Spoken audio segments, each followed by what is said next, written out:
sabi lang ni Mami sa kanya, Gail, pagka tinusok, pag ilalabas na, mag-our father ka ng sunod-sunod. Sabi pa niya, Mami, natakot ako kasi nung tatanggalin, ng dugo. Eh, hindi niya kaya mag-blood clot. Tapos biglang nag-stop.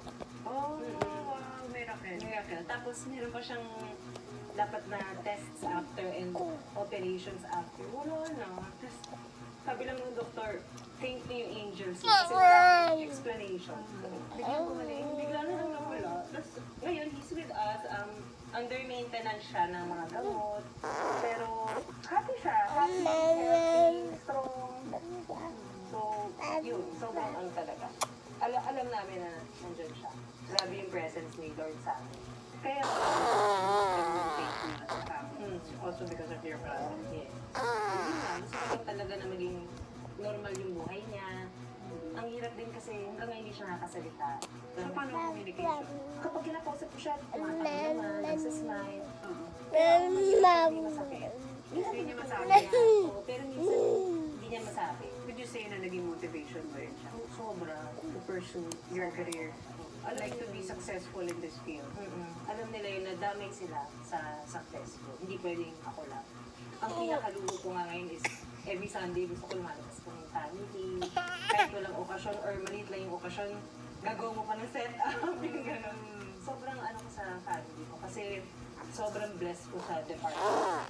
Ano bang dream mo talaga in showbiz? Like, where your main goal that you want to achieve in business? Gusto ko magka-movies, gusto ko magka-endorsements, gusto ko magkaroon ng foundation, yung, especially dun sa kapatid ko. Parang gusto ko buhayin yung awareness ng tao sa Down syndrome. Kasi ngayon, parang hindi ko lang din masabi minsan. Siyempre, hindi ako confrontational na tao, pero meron pa rin mga nag-joke about them. Minsan may nakakahalubilo ako na parang ginagaya nila. Siguro hindi nila alam na may kapatid akong gano'n. Tapos minsan, syempre, pag nilalabas mo sila, nakikita mo, minsan may nai-irritate pa rin na parang, minsan na lang siya mapalabas, hindi naman niya alam yung ginagawa niya. Diba? Hindi naman siya aware. So, Yung judgment.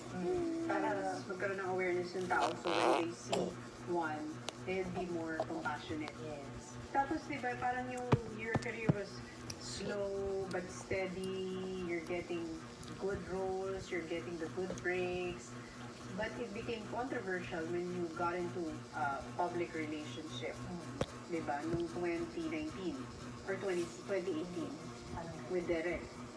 What did you learn about yourself after that relationship? Doon naging close yung relationship ko with the Lord. Super pray talaga ako kasi syempre parang